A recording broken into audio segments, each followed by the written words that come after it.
Hello, I'm Sarah Hughes, the FAASTeam Program Manager for the Oakland Flight Standards District Office. I'm here at the 99s Museum of Women Pilots in Oklahoma City, Oklahoma, and you're watching 57 Seconds to Safer Flying.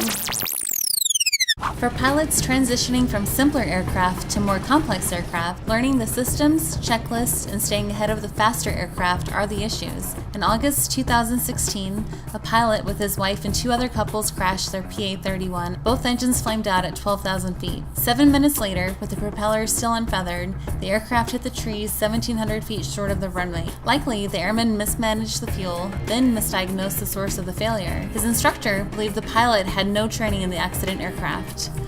The biggest false assumption airline pilots can make is a transition to smaller sport or amateur-built aircraft. Often, there's an attitude of invulnerability or complacency that keeps the pilot from necessary transition training. Instruction from a CFI experienced in the new aircraft is essential. Sounds obvious, but yearly, ATPs fly perfectly good aircraft into unrecoverable situations.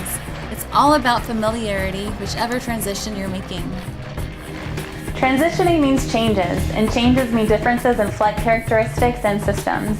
Whether going from a less complex aircraft to a more complex aircraft, or from a 747 to an RV6, a good pilot needs to study their systems and fly with an appropriately rated flight instructor. From the 99 Museum of Women Pilots in Oklahoma City, and for the FAA Safety Team, I'm Sarah Hughes.